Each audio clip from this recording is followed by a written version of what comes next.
पढ़ेंगे राज्य व्यवस्था में आपातकालीन प्रावधान इमरजेंसी प्रोविजंस। संविधान के भाग 18 में अनुच्छेद 352 से 360 तक आपातकालीन प्रावधान उल्लिखित है। कहाँ से कहाँ तक? 352 से 360 तक 8 अनुच्छेद में आपातकालीन प्रावधान उल्लिखित है। यह प्रावधान केंद्र को किसी भी असामान्य स्थिति से प्रभावी रूप से निपटने में सक्षम बनाते हैं। संविधान में इन प्रावधानों को जोड़ने का उद्देश्य देश के संप्रभुता, एकता, अखंडता, लोकतंत्रात्मक राजनीतिक व्यवस्था तथा संविधान की सुरक्षा करना है। आपातकालीन स्थिति में केंद्र सरकार सर्वशक्तिमान हो जाता है तथा सभी राज्य केंद्र के पूर्ण नियंत्रण में आ जाते हैं। ये संविधान में औपचारिक संशोधन किए बिना ही संघीय ढांचे को एकात्मक ढांचे में परिवर्तित कर देते हैं। सामान्य समय में राजनीतिक व्यवस्था का संघीय स्वरूप से आपातकाल में एकात्मक रूप में इस प्रकार का परिवर्तन भारतीय संविधान का अद्वितीय विशेषता है। इस परिप्रेक्ष्य में डॉक्टर B.R. अम्बेडकर ने संविधान सभा में कहा था कि अमेरिका सहित सभी संघीय व्यवस्थाएं संघवाद के एक कड़े स्वरूप में है। किसी भी परिस्थिति में ये अपना स्वरूप और आकार परिवर्तित नहीं कर सकते।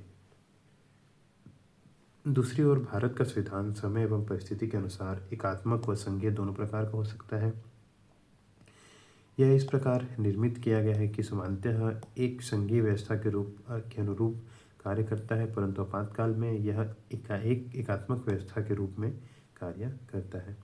संविधान में 3 प्रकार के आपातकाल को निर्दिष्ट किया गया है। पहला है युद्ध, बाह्य आक्रमण और सशस्त्र विद्रोह के कारण आपातकाल। अनुच्छेद 352 में को राष्ट्रीय आपातकाल के नाम से जाना जाता है, किंतु संविधान ने इस प्रकार के आपातकाल के लिए आपातकाल की घोषणा वाक्य का प्रयोग किया है। राज्यों में संवैधानिक तंत्र की विफलता के कारण आपातकाल को राष्ट्रपति शासन 356 के नाम से जाना जाता है। इसे 2 अन्य नामों से भी जाना जाता है, राज्य आपातकाल अथवा संवैधानिक आपातकाल, किंतु संविधान ने इस स्थिति के लिए आपातकाल शब्द का प्रयोग नहीं किया है, राष्ट्रपति शासन कहा है। भारत के वित्तीय दायित्व अथवा साख के खतरे के कारण अध्यारोपित आपातकाल वित्तीय आपातकाल अनुच्छेद 360 कहा जाता है।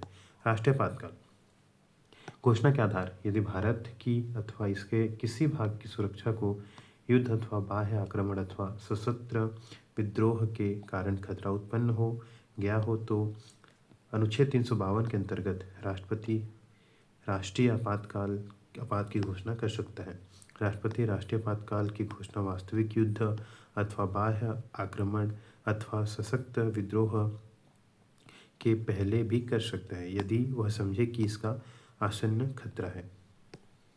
राष्ट्रपति युद्ध, बाह्य आक्रमण, सशस्त्र विद्रोह अथवा आसन्न खतरे के आधार पर विभिन्न उद्घोषणाएं भी जारी कर सकता है, चाहे उससे पहले से कोई उद्घोषणा की हो या ना की हो या ऐसा उद्घोषणा लागू हो। यह प्रावधान 1975 में 38वें संविधान संशोधन अधिनियम के द्वारा जोड़ा गया है। जब राष्ट्रीय आपातकाल की घोषणा युद्ध अथवा बाह्य आक्रमण के आधार पर की जाती है तब इसे बाह्य आपातकाल के नाम से जाना जाता है।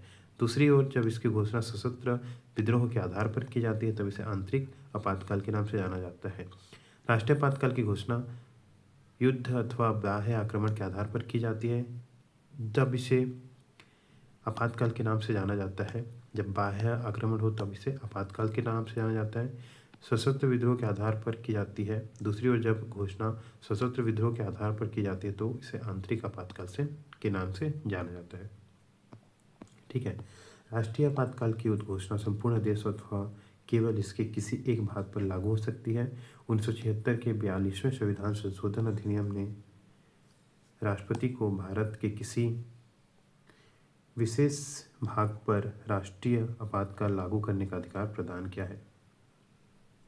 1976 के 42वें संविधान संशोधन अधिनियम ने राष्ट्रपति को भारत के किसी विशेष भाग पर राष्ट्रीय आपातकाल लागू करने का अधिकार प्रदान किया है। प्रभाव में संविधान ने राष्ट्रीय आपातकाल के तीसरे आधार के रूप में आंतरिक गड़बड़ी का प्रयोग किया था, परंतु यह शब्द बहुत ही स्पष्ट तथा विस्तृत अनुमान वाला था। अतः 1978 के 44वें संविधान संशोधन अधिनियम द्वारा आंतरिक गड़बड़ी शब्द को सशस्त्र विद्रोह शब्द से विस्थापित किया गया है। अतः जब आंतरिक गड़बड़ी के आधार पर आपातकाल की घोषणा करना संभव नहीं है, जैसा कि 1975 में इंदिरा गांधी के नेतृत्व वाली कांग्रेस सरकार ने किया था, किंतु राष्ट्रपति राष्ट्रीय आपातकाल की घोषणा केवल मंत्रिमंडल की लिखित सिफारिश प्राप्त होने पर ही कर सकता है। इसका तात्पर्य यह है कि आपातकाल की घोषणा केवल मंत्रिमंडल की सहमति से ही हो सकती है, न कि मात्र प्रधानमंत्री की सलाह से। 1975 में प्रधानमंत्री इंदिरा गांधी ने बिना मंत्रिमंडल की सलाह के राष्ट्रपति को आपातकाल घोषणा करने की सलाह दी और आपातकाल लागू करने के बाद मंत्रिमंडल को इस उद्घोषणा के बारे में बताया। 1978 के 44वें संविधान संशोधन अधिनियम ने प्रधानमंत्री की इस संदर्भ में अकेले बात करने और निर्णय लेने की संभावना को समाप्त करने के लिए इस सुरक्षा का परिचय दिया है। 1975 के 38वें संविधान संशोधन अधिनियम ने राष्ट्रीय आपातकाल की घोषणा न्यायिक समीक्षा की परिधि से बाहर रखा था, किंतु इस प्रावधान को 1978 के 44वें संविधान संशोधन अधिनियम द्वारा समाप्त कर दिया गया। इसके अतिरिक्त मिनर्वा मिल्स मामले 1980 में उच्चतम न्यायालय ने कहा कि राष्ट्रीय आपातकाल की उद्घोषणा को अथवा इस आधार पर घोषणा को कि वह पूरी तरह बाह्य प्रभाव तथा असंबद्ध तथ्यों पर या विवेक शून्य या हठ धर्मिता के आधार पर की गई हो तो अदालत में उसे चुनौती दी जा सकती है। संसदीय अनुमोदन तथा समयावधि। संसद के दोनों सदनों द्वारा आपातकाल की उद्घोषणा जारी होने के 1 माह के भीतर अनुमोदित होनी आवश्यक है। संसद में दोनों सदनों द्वारा आपातकाल उद्घोषणा जारी करने के 1 माह के भीतर अनुमोदित होनी आवश्यक है। प्रारंभ में संसद द्वारा अनुमोदन के लिए दी गई समय सीमा 2 माह थी, किंतु 1978 के 44वें संविधान संशोधन द्वारा इसे घटा दिया गया। किंतु आपातकाल की घोषणा ऐसे समय होती है जब लोकसभा का विघटन हो गया हो अथवा लोकसभा का विघटन 1 माह के समय में बिना उद्घोषणा के अनुमोदन के हो गया हो। तब उद्घोषणा लोकसभा के पुनर्गठन के बाद पहली बैठक से 30 दिनों तक जारी रहेगी, जबकि इस बीच राज्यसभा द्वारा इसका अनुमोदन कर दिया गया हो।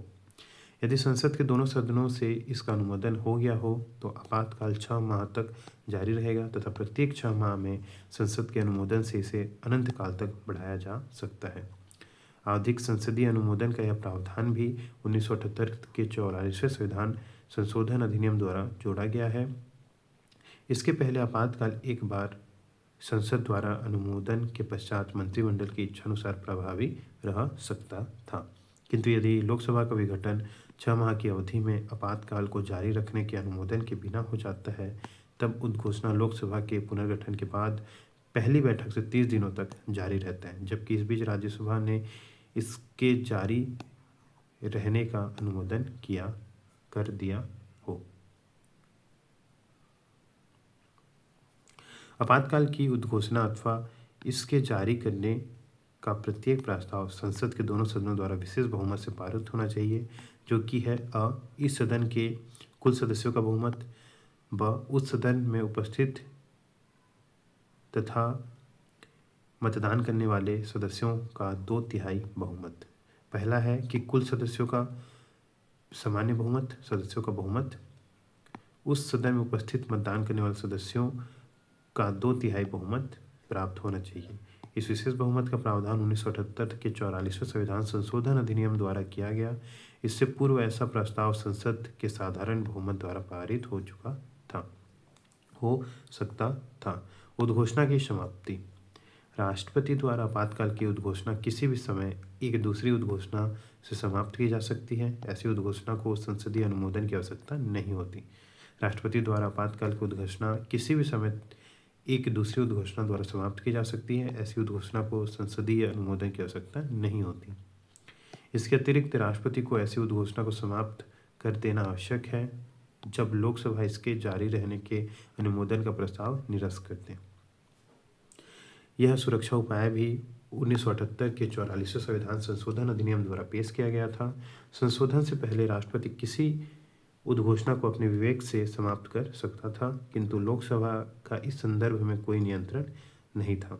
1978 के 44वें संविधान संशोधन अधिनियम ने यह व्यवस्था भी की है कि यदि लोकसभा की कुल सदस्य संख्या के 1/10 सदस्य स्पीकर को अथवा राष्ट्रपति को यदि सदन नहीं चल रहा हो लिखित रूप से नोटिस दें तो 14 दिन के अंदर उद्घोषणा के जारी रहने के प्रस्ताव को स्वीकार करने के लिए सदन की विशेष बैठक विचार विमर्श के उद्देश्य से बुलाई जा सकती है।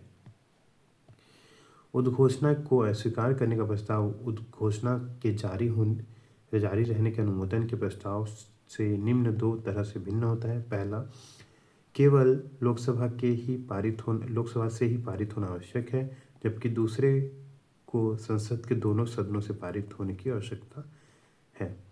पहले को केवल साधारण बहुमत से स्वीकार किया जाता है, जबकि दूसरे को विशेष बहुमत द्वारा स्वीकार किया जाता है। राष्ट्रीय आपातकाल के प्रभाव।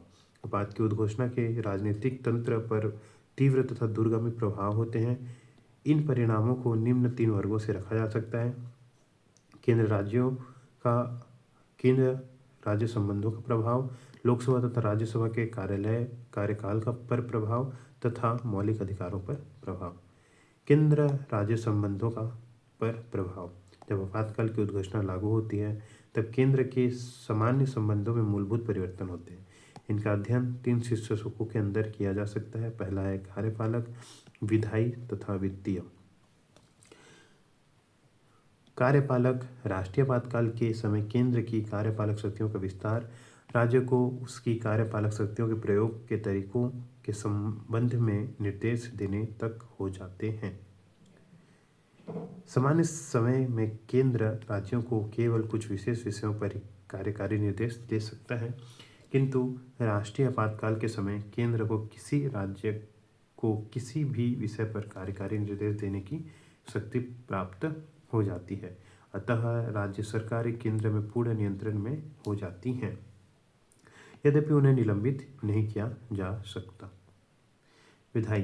राष्ट्रीय आपातकाल के समय संसद को जो राज्य सूची में वर्णित विषयों पर कानून बनाने का अधिकार प्राप्त हो जाता है, यद्यपि किसी राज्य विधायिका की विधायी शक्तियों को निलंबित नहीं किया जाता।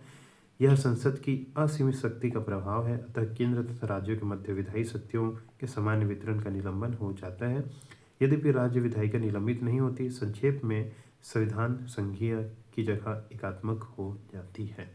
ठीक है। कानून द्वारा आपातकाल में राज्य के विषयों पर बनाए गए कानून आपातकाल की समाप्ति के बाद 6 माह तक प्रभावी रहते हैं। जब राष्ट्रीय आपात की उद्घोषणा लागू होती है तब यदि संसद का सत्र नहीं चल रहा हो तो राष्ट्रपति राज्य सूची के विषयों पर भी अध्यादेश जारी कर सकता है। इसके अतिरिक्त संसद राष्ट्रीय आपातकाल के परिणाम स्वरूप केंद्र अथवा इसके अधिकारियों तथा प्राधिकारियों को संसद सूची से बाहर के विषय पर इसके विस्तृत अध्ययन क्षेत्र के अंतर्गत बनाए गए कानूनों को लागू करने की शक्ति तथा कर्तव्य प्रदान कर सकता है। 1976 के 42वें संविधान संशोधन अधिनियम द्वारा व्यवस्था की गई कि उपरोक्त वर्णित 2 परिणामों कार्यकारी तथा विधायी का केवल आपातकाल लागू होने वाले राज्य तक ही नहीं वरन किसी अन्य राज्य में विस्तार हो सकता है। तीसरा है वित्तीय।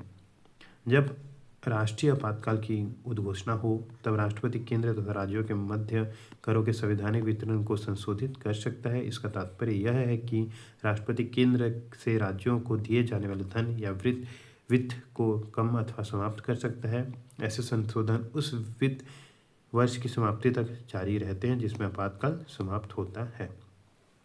राष्ट्रपति के ऐसे प्रत्येक आदेश को संसद के दोनों सदनों के सभा पटलों पर रखा जाना आवश्यक है। लोकसभा तथा राज्य विधानसभा के कार्यकाल पर प्रभाव। जब राष्ट्रीय आपातकाल की उद्घोषणा लागू हो तब लोकसभा का कार्यकाल इसके सामान्य कार्यकाल 5 वर्ष से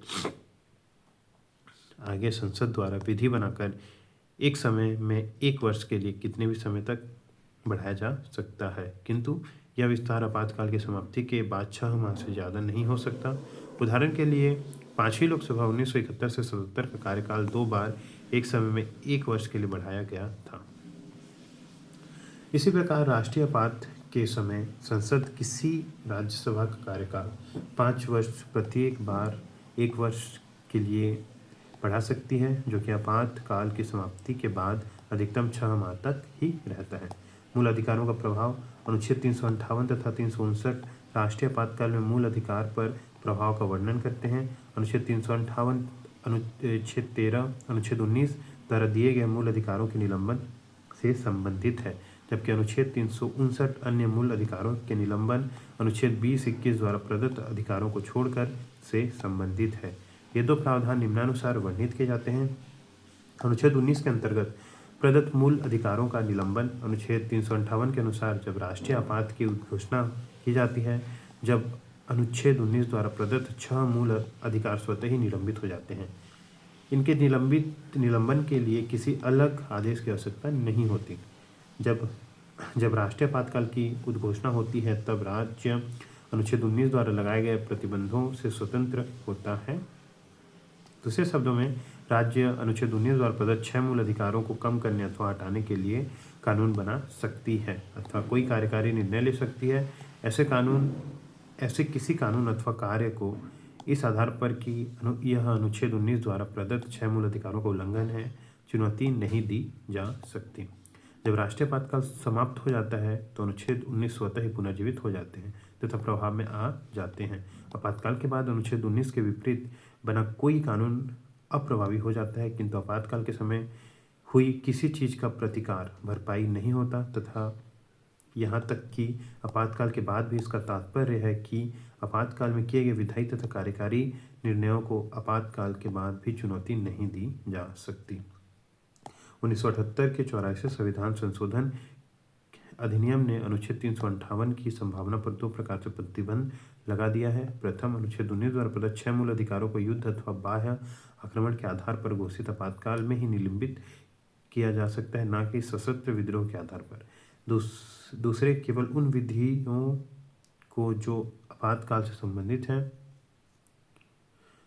से संबंधित हैं चुनौती नहीं दी जा सकती तथा ऐसी विधियों के अंतर्गत दिए गए कार्यकारी निर्णय को भी चुनौती नहीं दी जा सकती। अन्य मूल अधिकारों का निलंबन। अनुच्छेद 359 राष्ट्रपति को आपातकाल के मूल अधिकारों को लागू करने के लिए न्यायालय में जाने के अधिकार को निलंबित करने के लिए अधिकृत करता है। अतः 359 के अंतर्गत मूल अधिकार नहीं अपितु उनका लागू होना निलंबित होता है। वास्तविक रूप में ये अधिकार जीवित रहते हैं, केवल इनके तहत उपचार निलंबित होता है। यह निलंबन उन्हीं मूल अधिकारों से संबंधित होता है जो राष्ट्रपति के आदेश में वर्णित होते हैं। इसके अतिरिक्त यह निलंबन आपातकाल की अवधि अथवा आदेश में वर्णित अल्पावधि हेतु लागू हो सकते हैं। निलंबन का आदेश पूरे देश अथवा किसी भी भाग पर लागू किया जा सकता है। इसे संसद को मंजूरी के लिए प्रत्येक सदन में प्रस्तुत करना होता है। जब राष्ट्रपति का आदेश प्रभावी रहता है, तो राज्य उस मूल अधिकार को रोकने व हटाने के लिए कोई भी विधि बना सकता है या कार्यकारी कदम उठा सकता है। ऐसे किसी भी विधि या कार्य को इस आधार पर चुनौती नहीं दी जा सकती कि यह संबंधित मूल अधिकार से साम्य नहीं रखता है। ऐसे किसी आदेश की अवधि समाप्त होने पर संबंधित विधि को मूल अधिकार के समान ही समाप्त माना जाएगा, परंतु इस आदेश के दौरान बनाई गई विधि के अंतर्गत किए गए कार्य का इस आदेश के समाप्त होने के बाद कोई उपचार उपलब्ध नहीं होगा। इसका अर्थ है कि आदेश के प्रभाव में किए गए विधायी व कार्यकारी कार्यों को आदेश समाप्ति के उपरांत चुनौती नहीं दी जा सकती। 84वां संविधान संशोधन अधिनियम 1978 अनुच्छेद 359 के क्षेत्र में दो प्रतिबंध लगाता है। प्रथम, राष्ट्रपति अनुच्छेद 20-21 के अंतर्गत दिए गए अधिकारों को लागू करने के लिए न्यायालय में जाने के अधिकार को निलंबित नहीं कर सकता। अन्य शब्दों में, अपराध के लिए दोष सिद्धि के संबंध में संरक्षण का अधिकार अनुच्छेद 20 तथा प्राण और दैहिक स्वतंत्रता का अधिकार अनुच्छेद 21 आपातकाल में प्रभावी रहता है। अनुच्छेद 20 और 21 जो है अपराध के लिए दोष सिद्धि से संबंध में संरक्षण का अधिकार अनुच्छेद 20 और प्राण और दैहिक स्वतंत्रता का अधिकार अनुच्छेद 21 आपातकाल में प्रभावी रहता है। द्वितीय, केवल उन्हीं विधियों को चुनौती से संरक्षण प्राप्त है जो आपातकाल से संबंधित हैं, उन विधियों व कार्यों को नहीं जो इनके तहत लिए अथवा बनाए गए हैं। अनुच्छेद 358 और 359 में अंतर। अनुच्छेद 358 और 59 में निम्नलिखित अंतर है। पहला, अनुच्छेद 358 केवल अनुच्छेद 19 के अंतर्गत मूल अधिकारों से संबंधित है। अनुच्छेद 358 केवल अनुच्छेद 19 के मूल अधिकारों से संबंधित है, जबकि अनुच्छेद 359 उन सभी मूल अधिकारों से संबंधित है जिनका राष्ट्रपति के आदेश द्वारा निलंबन हो जाता है। अनुच्छेद 358 स्वतः ही आपातकाल में घोषणा होने पर अनुच्छेद 19 के अंतर्गत मूल अधिकार को निलंबन कर देता है। दूसरी ओर 359 मूल अधिकारों का निलंबन स्वतः नहीं करता। यह राष्ट्रपति को यह शक्ति देता है कि वह मूल अधिकारों को निलंबन को लागू करे। अनुच्छेद 358 केवल बाह्य आपातकाल, जब युद्ध या बाह्य आक्रमण के आधार पर आपातकाल घोषित किया जाता है, में लागू होता है, न कि आंतरिक आपातकाल जब सशस्त्र विद्रोह के कारण आपातकाल घोषित होता है के समय यह लागू नहीं होता। 358 में क्या, बाह्य आपातकाल जब युद्ध अथवा बाह्य आक्रमण के आधार पर आपातकाल घोषित किया जाता है तब यह लागू होता है, न कि आंतरिक आपातकाल जब सशस्त्र विद्रोह या आपातकाल घोषित हो तब यह लागू नहीं होता। अनुच्छेद 359 बाह्य आपातकाल और आंतरिक आपातकाल दोनों में लागू होता है। अनुच्छेद 358 अनुच्छेद 19 के अंतर्गत मूल अधिकारों को आपातकाल की संपूर्ण अवधि के लिए निलंबित कर देता है, जबकि अनुच्छेद 359 मूल अधिकारों के निलंबन को राष्ट्रपति द्वारा उल्लेखित की गई अवधि के लिए लागू करता है। यह अवधि संपूर्ण आपातकालीन अवधि अथवा अल्पकालिक हो सकती है। अनुच्छेद 358 संपूर्ण देश तथा अनुच्छेद 359 संपूर्ण देश अथवा किसी भाग विशेष पर लागू हो सकती है। अनुच्छेद 358 अनुच्छेद 19 को पूर्ण रूप से निलंबित कर देता है, जबकि अनुच्छेद 359 अनुच्छेद 20 और 21 के निलंबन को लागू नहीं करता है। अनुच्छेद 358 राज्य को अनुच्छेद 19 के अंतर्गत मूल अधिकारों से साम्य नहीं रखने वाले नियम बनाने अथवा कार्यकारी कदम उठाने का अधिकार देता है, जबकि अनुच्छेद 359 केवल उन्हीं मूल अधिकारों के संबंध में ऐसे कार्य करने का अधिकार देता है जिन्हें राष्ट्रपति के आदेश द्वारा निलंबित किया गया है। अनुच्छेद 358 अनुच्छेद 359 में एक समानता भी है। वे उन्हीं विधियों को चुनौती से उन्मुक्त होते हैं वे उन्हीं विधियों को चुनौती से उन्मुक्ति देते हैं जो आपातकाल से संबंधित हैं, उनको नहीं जो आपातकाल संबंधित नहीं है। ऐसी विधियों के अंतर्गत किए गए कार्यों को भी दोनों अनुच्छेद संरक्षण देते हैं। अब तक की गई ऐसी घोषणाएं। इस प्रकार आपातकाल की अभी तक 3 बार 1962, 1971 और 1975 आपातकाल घोषित किए गए। 62, 71, 75। पहला राष्ट्रीय आपातकाल अक्टूबर 1962 में नेफा नॉर्थ ईस्ट फ्रंटियर एजेंसी अब अरुणाचल प्रदेश में चीन आक्रमण के 1962 में कारण लागू किया गया था और यह जनवरी 1968 तक जारी रहा। अतः 1965 में पाकिस्तान के विरुद्ध हुए युद्ध में नया आपातकाल जारी करने की कोई आवश्यकता नहीं हुई। दूसरा राष्ट्रीय आपातकाल दिसंबर 1971 में पाकिस्तान के आक्रमण के फलस्वरूप जारी किया गया। यद्यपि यह आपातकाल प्रभावी था, किंतु एक तीसरा राष्ट्रीय आपातकाल जून 1975 में लागू हुआ। दूसरी और तीसरी दोनों ही आपातकालीन घोषणाएं मार्च 1977 में समाप्त की गईं। पहले 2 आपातकाल घोषणाएं 1962 और 1971 बाह्य आक्रमण के आधार पर, जबकि तीसरी आपातकाल घोषणा 1975 आंतरिक उपद्रव के आधार पर की गई थी। कुछ लोग पुलिस और सशस्त्र बलों को उनके कार्य तथा नित्य कर्तव्यों के विरुद्ध उन्हें भड़का रहे थे। 1975 में घोषित आपातकाल आंतरिक आपातकाल सबसे ज़्यादा विवादास्पद सिद्ध हुआ। उस समय आपातकाल में अधिकारों के दुरुपयोग के विरुद्ध व्यापक विद्रोह हुआ था। आपातकाल के बाद 1977 में हुए लोकसभा चुनाव में इंदिरा गांधी के नेतृत्व में कांग्रेस पार्टी पराजित हो गई और जनता दल सत्ता में आया। इस सरकार ने 1975 में घोषित आपातकाल के कारणों तथा परिस्थितियों को पता लगाने के लिए शाह आयोग का गठन किया। आयोग ने आपातकाल को तर्कसंगत नहीं बताया, अतः 44वां संविधान संशोधन 1978 में लाया गया, जिसमें आपातकालीन अधिकारों के दुरुपयोग को रोकने के लिए कई उपाय किए गए। अब है राष्ट्रपति शासन। आरोपण का आधार अनुच्छेद 355 प्रत्येक राज्य को बाहरी आक्रमण और आंतरिक अशांति से बचाने और सुनिश्चित करने के लिए केंद्र को इस कर्तव्य के लिए विवश करता है कि प्रत्येक राज्य की सरकार संविधान के प्रावधानों के अनुसार चल रही है। इस कर्तव्य के अनुपालन के लिए केंद्र अनुच्छेद 356 के अंतर्गत राज्य में संविधान तंत्र में विफल हो जाने पर राज्य सरकार को अपने नियंत्रण में ले सकता है। यह सामान्य रूप से राष्ट्रपति शासन के रूप में जाना जाता है। इसे राज्य आपातकाल या संवैधानिक आपातकाल भी कहा जाता है। राष्ट्रपति शासन अनुच्छेद 356 के अंतर्गत दो आधारों पर घोषित किया जा सकता है। पहला अनुच्छेद 356 में उल्लेखित है तथा दूसरा 365 में उल्लेखित है। अनुच्छेद 356 राष्ट्रपति की घोषणा जारी करने का अधिकार देता है यदि वह आश्वस्त है कि वह स्थिति आ गई है कि राज्य सरकार संविधान के प्रावधानों के अनुरूप नहीं चल सकती है। राष्ट्रपति राज्य के राज्यपाल रिपोर्ट के आधार पर या दूसरे ढंग से राज्यपाल के वितरण के बिना भी प्रतिक्रिया कर सकता है।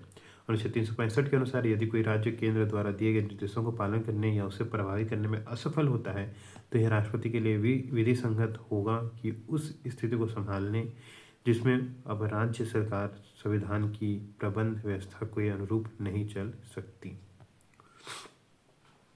संसदीय अनुमोदन तथा समयावधि। राष्ट्रपति शासन के प्रभाव की घोषणा जारी होने के 2 माह के भीतर इसका संसद के दोनों सदनों द्वारा अनुमोदन हो जाना चाहिए। यदि राष्ट्रपति शासन का घोषणा पत्र लोकसभा में विघटित होने के समय जारी होता है या लोकसभा 2 माह के भीतर बिना घोषणा पत्र को स्वीकृत के विघटित हो जाती है तब घोषणा पत्र लोकसभा की पहली बैठक के 3 दिन तक बना रहता है, बशर्ते राज्यसभा ने इसे निश्चित समय में स्वीकृत कर दिया हो।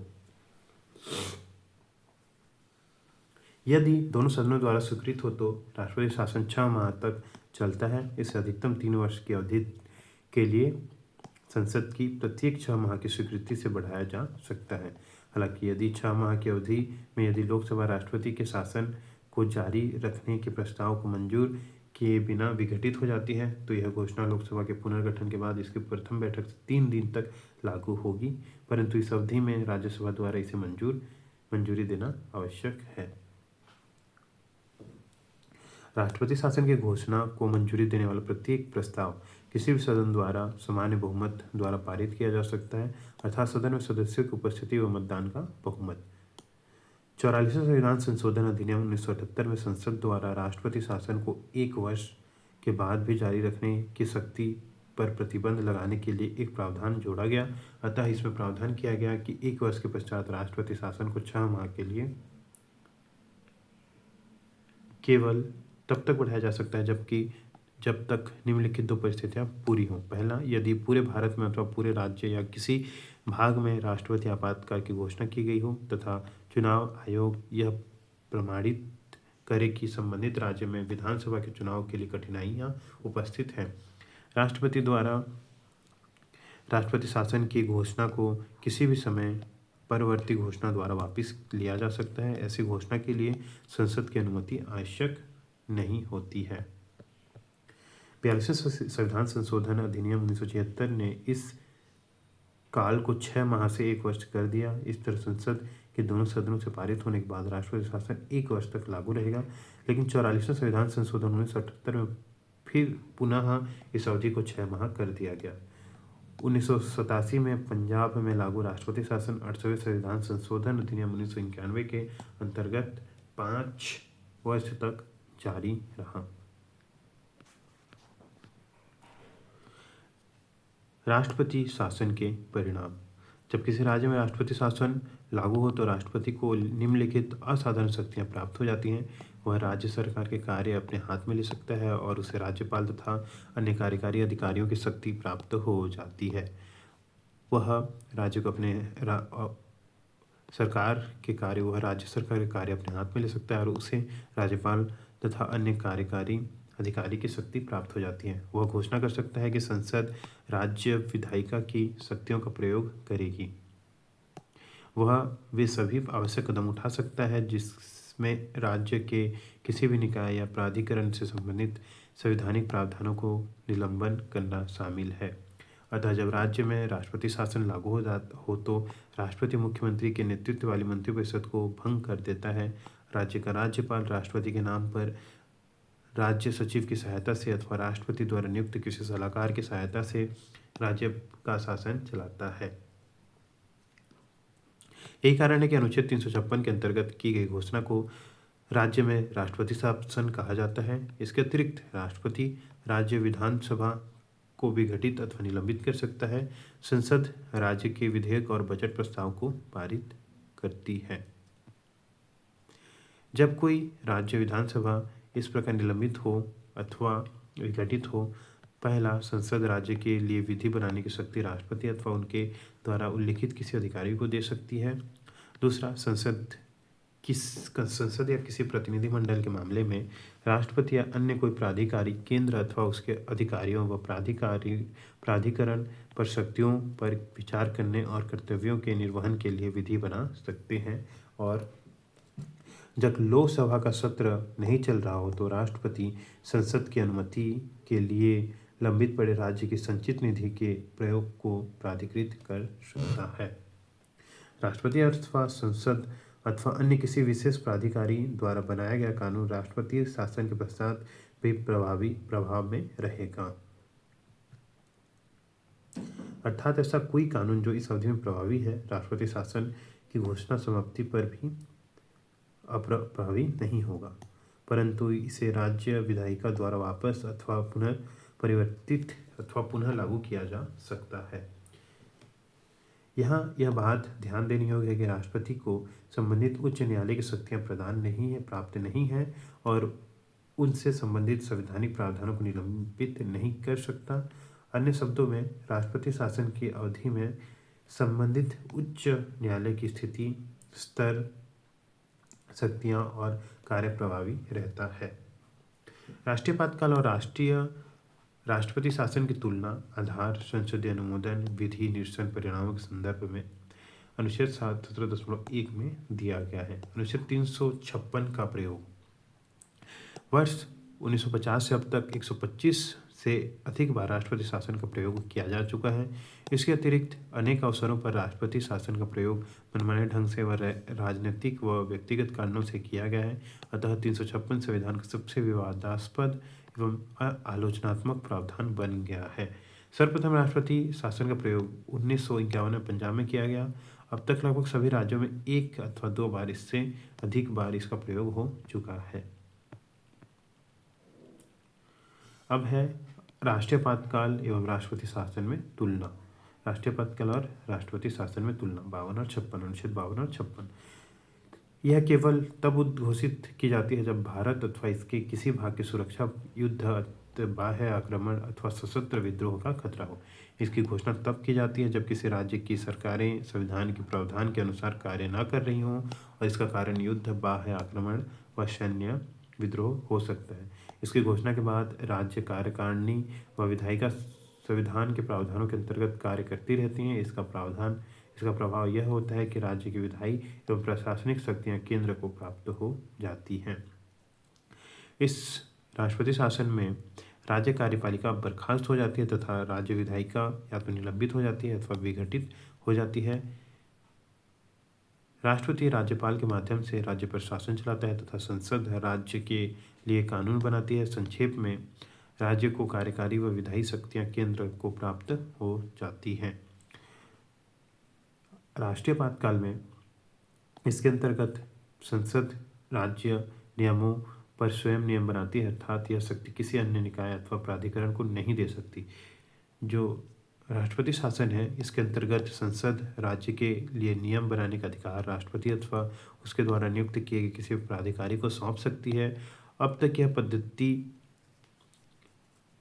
रही है कि राष्ट्रपति संबंधित राज्य से संसद के लिए चुने गए सदस्यों की सलाह पर विधियां बनाता है। यह कानून राष्ट्रपति के नियम के रूप में जाने जाते हैं। राष्ट्रीय आपातकाल में इसके लिए अधिकतम समयावधि निश्चित नहीं है। इसे प्रत्येक 6 माह बाद संसद से अनुमति लेकर अनिश्चित काल तक लागू किया जा सकता है।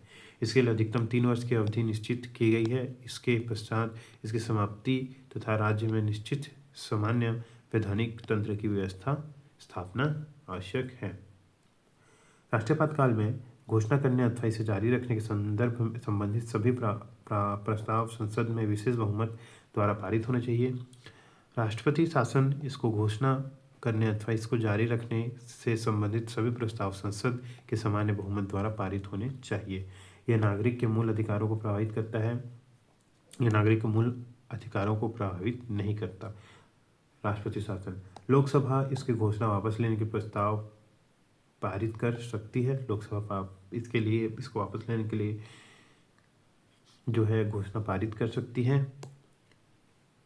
जो राष्ट्रपति शासन है इसमें ऐसा कोई प्रावधान नहीं है, इसे राष्ट्रपति स्वयं वापस ले सकता है। जब 1977 के आंतरिक आपातकाल के पश्चात लोकसभा के चुनाव हुए तब सत्ताधारी कांग्रेस पार्टी चुनाव में हार गई और जनता पार्टी सत्तारूढ़ हुई। मोरारजी देसाई के नेतृत्व वाली नई सरकार ने कांग्रेस शासित 9 राज्यों में इस आधार पर राष्ट्रपति शासन लागू कर दिया कि राज्य विधानसभाएं जनमत खो चुकी हैं। जब 1980 में कांग्रेस पार्टी सत्ता में आई तो उसने भी इसी आधार पर 9 राज्यों में राष्ट्रपति शासन लागू कर दिया। सन 1982 में बीजेपी शासित राज्यों मध्य प्रदेश, हिमाचल व राजस्थान में कांग्रेस पार्टी सरकार द्वारा इस आधार पर राष्ट्रपति शासन लागू कर दिया गया कि ये राज्य केंद्र द्वारा धार्मिक संगठनों पर लगाए गए प्रतिबंधों का अनुपालन करने में असमर्थ हो रहे हैं। बोमन केस 1994 में उच्चतम न्यायालय ने अपने दूरगामी निर्णय में राष्ट्रपति शासन की घोषणा का इस आधार पर अनुमोदन किया कि धर्मनिरपेक्षता संविधान की का मूल विशेषता है, परंतु न्यायालय में 1988 में नागालैंड, 1989 में कर्नाटक और 1991 में मेघालय में राष्ट्रपति शासन को वैध नहीं ठहराया। Doctor B R. अम्बेडकर ने संविधान सभा में इस प्रावधान के आलोचकों को उत्तर देते हुए आशा व्यक्त की थी कि अनुच्छेद 356 की यह उग्र शक्ति एक मृत पत्र की भांति ही रहेगी, इसका प्रयोग अंतिम साधन के रूप में नहीं किया जा सकेगा। उन्होंने कहा, केंद्र को उसके हस्तक्षेप से प्रतिबंधित करना चाहिए क्योंकि वह प्रांत की संप्रभुता पर आक्रमण माना जाएगा। यह एक सैद्धांतिक प्रतिज्ञा है जिसमें हमें उन कानूनों को मानना पड़ेगा कि हमारा संविधान एक संघीय है। ऐसा होने पर यदि केंद्र प्रांतीय प्रशासन में कोई हस्तक्षेप करता है तो यह संविधान द्वारा केंद्र पर लागू प्रावधानों के अंतर्गत होना चाहिए। मुख्य बात यह है कि हमें यह उम्मीद करनी चाहिए कि ऐसे अनुच्छेद कभी भी प्रयोग में नहीं लाए जाएंगे और वे एक मृत पत्र होंगे। यदि कभी उनका प्रयोग होता है तो मैं उम्मीद करता हूं कि राष्ट्रपति, जिनमें ये सभी शक्तियां निहित है, प्रांत के प्रशासन को निलंबित करने से पूर्व उचित सावधानी बरतेगा। हालांकि अनुवर्ती घटनाओं से स्पष्ट होता है कि जिस संविधान का मृत पत्र माना गया है वही राज्य सरकारों की विधानसभाओं के विरुद्ध एक घातक हथियार सिद्ध हुआ है। इस संदर्भ में संविधान सभा के एक सदस्य H.V. कामत ने कहा, डॉक्टर अंबेडकर तो अब जीवित नहीं रहे परंतु यह अनुच्छेद अभी भी जीवित है। न्यायिक समीक्षा की संभावना। 1975 के 38वें संविधान संशोधन अधिनियम में यह प्रावधान कर दिया गया कि अनुच्छेद 356 के प्रयोग में राष्ट्रपति को संतुष्ट किया जाएगा तथा इसे किसी न्यायालय में चुनौती नहीं दी जा सकती। लेकिन 1978 के 44वें संविधान संशोधन से इस प्रावधान को समाप्त कर दिया गया कि राष्ट्रपति की संतुष्ट न्यायिक समीक्षा से परे नहीं है। बोमन मामले 1994 में उच्चतम न्यायालय ने अनुच्छेद 356 के अंतर्गत राष्ट्रपति शासन लागू करने के संबंध में निम्नलिखित निर्णय दिए। पहला, राष्ट्रपति शासन लागू करने की राष्ट्रपति की घोषणा न्यायिक समीक्षा योग्य है। दूसरा, राष्ट्रपति की संतुष्टि तर्कसंगत संसाधनों पर आधारित होनी चाहिए। राष्ट्रपति के कार्य पर न्यायालय द्वारा रोक लगाई जा सकती है यदि यह अतार्किक अथवा अन्यथा आधार पर आधारित है अथवा यह दुर्भावना या तर्क विरुद्ध पाया जाए। केंद्र पर यह जिम्मेदारी होगी कि वह राष्ट्रपति शासन को न्यायोचित सिद्ध करने के लिए तर्क सम्मत कारण को प्रस्तुत करे। न्यायालय यह नहीं देख सकता कि संसाधन सही अथवा पर्याप्त है, अपितु यह देखता है कि कार्य तर्क सम्मत है अथवा नहीं। यदि न्यायालय राष्ट्रपति की घोषणा को असंवैधानिक और अवैध पाता है तो उसे विघटित राज्य सरकार को पुनः स्थापित करने और निलंबित अथवा विघटित विधानसभा को पुनः बहाल करने का अधिकार है। राज्य विधानसभा को केवल तभी विघटित किया जा सकता है जब राष्ट्रपति की घोषणा को संसद की अनुमति मिल जाती है। जब तक ऐसी कोई घोषणा को मंजूरी नहीं प्राप्त होती है, राष्ट्रपति विधानसभा को केवल निलंबित कर सकता है। यदि संसद इसे मंजूरी देने में असमर्थ होती है तो विधानसभा में पुनर्जीवित हो जाती है। धर्मनिरपेक्षता संविधान का मूल विशेषता है। अतः यदि कोई राज्य सरकार सांप्रदायिक राजनीति करती है तो इस अनुच्छेद के अंतर्गत उस पर कार्यवाही की जा सकती है। राज्य सरकार का विधानसभा में विश्वास मत खोने का प्रश्न संसद में निश्चित किया जाना चाहिए। जब तक यह न हो तब तक मंत्रिपरिषद बनी रहेगी। जब केंद्र में कोई नया राजनीतिक दल सत्ता में आता है तो उसे राज्यों में अन्य दलों की सरकार को बर्खास्त करने का अधिकार प्राप्त नहीं होगा। अनुच्छेद 356 के अधीन शक्तियां विशिष्ट शक्तियां हैं। इनका प्रयोग विशेष परिस्थितियों में यदाकदा ही करना चाहिए। उपयुक्त और अनुपयुक्त प्रयोग में के मामले। सक्रिय आयोग की केंद्र राज्य संबंधों 1998 पर आधारित रिपोर्ट तथा उच्चतम न्यायालय का बुम्बई मामले 1994 में वे परिस्थितियां उल्लिखित हैं जहां अनुच्छेद 356 का उचित व अनुचित रूप से प्रयोग किया गया है। किसी राज्य में राष्ट्रपति शासन का प्रयोग निम्नलिखित परिस्थितियों में उचित होगा। पहला, जब आम चुनाव के बाद विधानसभा में किसी दल को स्पष्ट बहुमत प्राप्त न हो अर्थात त्रिशंकु विधानसभा हो।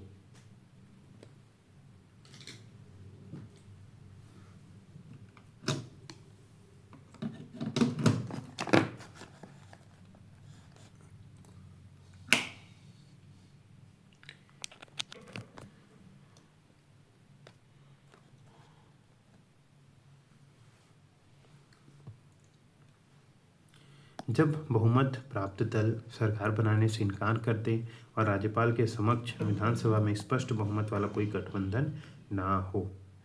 जब मंत्रिपरिषद त्यागपत्र दे दे और अन्य कोई दल सरकार बनाने का इच्छुक ना हो अथवा स्पष्ट बहुमत के अभाव में सरकार बनाने की अवस्था में ना हो। यदि राज्य सरकार केंद्र के किसी संवैधानिक निर्देश को मानने से इनकार कर दे तब। जहां आंतरिक उच्छेदन हो, उदाहरण के लिए सरकार जब सोच विचारपूर्वक संविधान की कानून के विरुद्ध कार्य करे और इसका परिणाम एक उग्र विद्रोह के रूप में फूटे तब।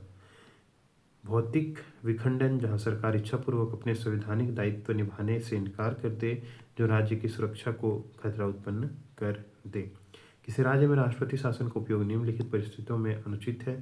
पहला, जब मंत्रिमंडल त्यागपत्र दे दे अथवा सदन के बहुमत के अभाव के कारण बर्खास्त करती जाए और राज्यपाल एक वैकल्पिक सरकार की संभावना की जांच के बिना राष्ट्रपति शासन आरोपित करने की सिफारिश करे। जब राज्यपाल मंत्रिपरिषद के समर्थन के संबंध में स्वयं निर्णय ले एवं मंत्रिपरिषद को सदन में बहुमत सिद्ध करने की अनुमति दिए बिना राष्ट्रपति शासन लागू करने की सिफारिश कर दे। जब विधानसभा में बहुमत प्राप्त दल लोकसभा में आम चुनावों में भारी हार का सामना करे, जैसा कि 1977 तथा 1980 में हुआ, आंतरिक गड़बड़ी जिससे कोई आंतरिक उच्छेदन अथवा भौतिक विघटन गड़बड़ी ना हो, राज्य में कुशासन अथवा मंत्रिपरिषद के विरुद्ध भ्रष्टाचार के आरोप अथवा राज्य में वित्तीय संकट हो। जहां राज्य सरकार को अपनी गलती सुधारने के लिए पूर्व चेतावनी नहीं दी गई हो, केवल उन मामलों को छोड़कर जहां स्थितियां विपत्तिकारक घटनाओं में परिवर्तित होने वाली हो। जहां सत्ताधारी दल के अंदर की परेशानियों को सुलझाने के लिए अथवा किसी बाह्य अथवा असंगत उद्देश्य के लिए शक्ति का प्रयोग संविधान के विरुद्ध किया जाए। अब है वित्तीय आपातकाल। उद्घोषणा के आधार। अनुच्छेद 360 राष्ट्रपति को वित्तीय आपातकाल घोषणा करने की शक्ति प्रदान करता है यदि वह संतुष्ट हो कि ऐसी स्थिति उत्पन्न हो गई है जिसमें भारत अथवा उसके किसी क्षेत्र की वित्तीय स्थिति अथवा प्रत्यय खतरे में है। 38वें संविधान संशोधन अधिनियम 1975 में कहा गया कि राष्ट्रपति को वित्तीय आपातकाल की घोषणा करने की संतुष्टि अंतिम और निर्णायक है तथा किसी भी न्यायालय में किसी भी आधार पर प्रयोग प्रश्न योग्य नहीं है। परंतु 44वें संविधान संशोधन अधिनियम 1978 में इस प्रावधान को समाप्त कर यह कहा गया कि राष्ट्रपति की संतुष्टि न्यायिक समीक्षा से परे नहीं है। संसदीय अनुमोदन एवं समयावधि। वित्तीय आपात की घोषणा को घोषित तिथि के 2 माह के भीतर संसद की स्वीकृति मिलना आवश्यक है। यदि वित्तीय आपातकाल की घोषणा करने के दौरान यदि लोकसभा विघटित हो जाती है अथवा 2 माह के भीतर इसे मंजूरी करने से पूर्व लोकसभा विघटित हो जाए तो यह घोषणा पुनर्गठित लोकसभा की प्रथम बैठक के 30 दिनों तक प्रभावी रहती है। परंतु इस अवधि में इसे राज्यसभा की मंजूरी मिलना आवश्यक है। एक बार यदि संसद के दोनों सदनों से इसे मंजूरी प्राप्त हो जाए तो वित्तीय आपात अनिश्चित काल के लिए तब तक प्रभावी रहेगा जब तक इसे वापस ना लिया जाए। यह 2 बातों को इंगित करता है। पहला, इसकी अधिकतम समय सीमा निर्धारित नहीं की गई है और इसे जारी रखने के लिए संसद की पुनः मंजूरी आवश्यक नहीं है।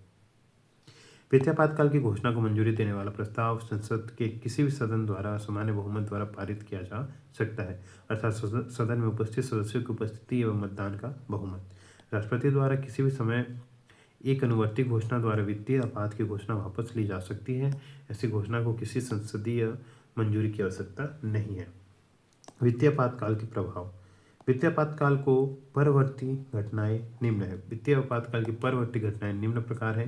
केंद्र की कार्यकारी शक्ति इस समय तक विस्तारित होती है कि वह किसी राज्य को वित्तीय औचित्य के सिद्धांत का पालन करने को निर्देशित कर सकता है तथा किसी भी राज्य के लिए ऐसे अन्य निर्देश जिन्हें राष्ट्रपति आवश्यक समझे। ऐसे किसी भी निर्देश में इन प्रावधानों का उल्लेख हो सकता है। पहला, राज्य की सेवा में किसी भी अथवा सभी वर्गों के सेवकों के वेतन एवं भत्ते में कटौती। राज्य विधायिका द्वारा पारित कर राष्ट्रपति के विचार हेतु लाए गए सभी धन विधेयकों अथवा अन्य वित्तीय विधेयकों को सुरक्षित रखना। तीसरा, राष्ट्रपति वेतन एवं भत्ते में कटौती हेतु निर्देश जारी कर सकता है। केंद्र की सेवा में लगे सभी अथवा किसी भी श्रेणी के व्यक्तियों को। और दूसरा, उच्चतम न्यायालय एवं उच्च न्यायालय के सभी न्यायाधीशों की। अतः वित्तीय आपातकाल की अवधि में राज्य के सभी वित्तीय मामलों में केंद्र का नियंत्रण हो जाता है। संविधान सभा के एक सदस्य HN कुंजरू ने कहा कि वित्तीय आपात राज्य की वित्तीय संप्रभुता के लिए एक गंभीर खतरा है। संविधान में इसे शामिल करने के कारणों की व्याख्या करते हुए डॉक्टर BR अम्बेडकर ने संविधान सभा में कहा था कि यह अनुच्छेद न्यूनाधिक रूप से 1933 में पारित संयुक्त राष्ट्र के राष्ट्रीय रिकवरी कानून कहे जाने वाले ढांचे की तरह है, जिससे राष्ट्रपति को आर्थिक एवं वित्तीय दोनों तरह की परेशानियों को समाप्त करने के लिए समान प्रावधान करने की शक्ति दी। इसने अति शक्तिहीनता के परिणाम स्वरूप अमेरिकी लोगों को पीछे छोड़ा। अब तक वित्तीय संकट घोषित नहीं हुआ है, यद्यपि 1991 में वित्तीय संकट आया था। आपातकालीन प्रावधानों की आलोचना। संविधान सभा के कुछ सदस्यों ने संविधान के आपातकालीन प्रावधानों के ससर्ग की निम्न आधार पर आलोचना की है। संविधान का संघीय प्रभाव नष्ट होगा तथा केंद्र सर्वशक्तिमान बन जाएगा। राज्यों की शक्तियां एकल एवं संघीय दोनों पूरी तरह से केंद्र प्रबंधन के हाथ में आ जाएगी। राष्ट्रपति ही तानाशाह बन जाएगा। राज्यों की वित्तीय स्वतंत्रता निरर्थक हो जाएगी, मूल अधिकार अर्थहीन हो जाएंगे और परिणाम स्वरूप संविधान की प्रजातंत्रीय आधारशिला नष्ट हो जाएगी। अतः HV कामत ने मत प्रकट किया कि मुझे डर है कि इस एकल अध्याय द्वारा हम एक ऐसे संपूर्ण राज्य की नींव डाल रहे हैं जो कि एक ऐसा राज्य जो उन सभी सिद्धांतों और आदर्शों का पूर्ण विरोध करता है जिसके लिए हम पिछले दशकों में लड़ते रहे।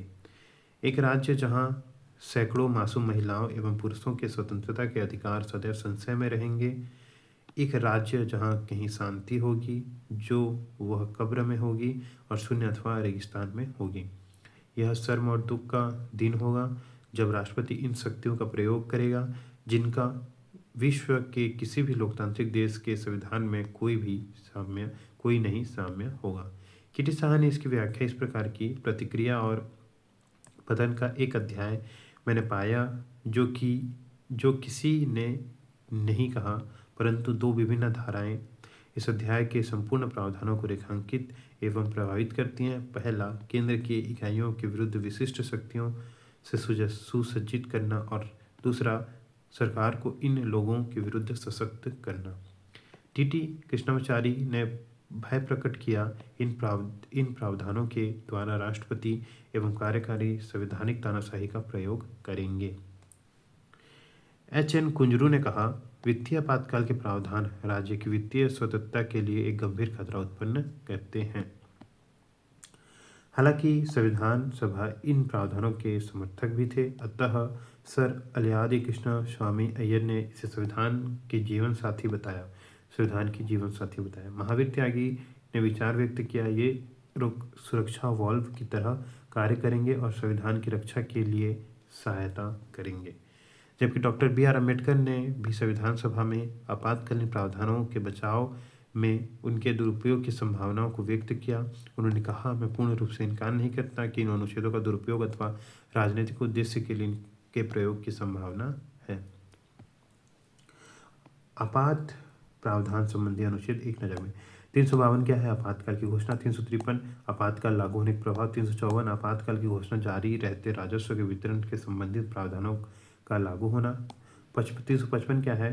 राज्यों के बाहरी आक्रमण तथा आंतरिक व्यवस्था से सुरक्षा संबंधी संघ के कर्तव्य। 356 में राज्यों में संवैधानिक तंत्र की विफलता की स्थिति में संबंधी प्रावधान। 357 अनुच्छेद 356 के तहत जारी घोषणा के बाद विधायी शक्तियों का प्रयोग। अनुच्छेद 358 आपातकाल में अनुच्छेद 19 के प्रावधानों का स्थगन। 359 में आपातकाल के भाग 3 में प्रदत्त अधिकारों को लागू करना स्थगित करना। अनुच्छेद 359 में इस भाग को पंजाब राज्य पर भी लागू करना निरस्त किया गया। अनुच्छेद 360 में वित्तीय आपातकाल संबंधी प्रावधान। ठीक है, ये है भारत में आपातकाल। आपातकाल रहते 3 प्रकार के: राष्ट्रीय आपातकाल, राष्ट्रपति शासन और वित्तीय आपातकाल। ठीक है, इन्हें अनुच्छेद 352 से 360 तक ये प्रभावी हैं। 352 का कार्य क्या है? 352 का है आपातकाल की घोषणा। 352 है आपातकाल की घोषणा। 353 है आपातकाल लागू होने के प्रभाव। 354 है आपातकाल की घोषणा जारी रहते हुए राजस्व के वितरण से संबंधित प्रावधानों को लागू होना। 355 है राज्यों को बाहरी आक्रमण तथा आंतरिक अव्यवस्था से सुरक्षा संबंधित संघ के कर्तव्य। 356 है राज्यों में संवैधानिक तंत्र की विफलता की स्थिति संबंधी प्रावधान। 357 है अनुच्छेद 356 के अंतर्गत जारी घोषणा के बाद विधायी शक्तियों का प्रयोग। 358 आपातकाल में अनुच्छेद 19 के प्रावधानों का स्थगन। अनुच्छेद 359 है आपातकाल में भाग 3 में प्रदत्त अधिकारों को लागू करना, स्थगित करना।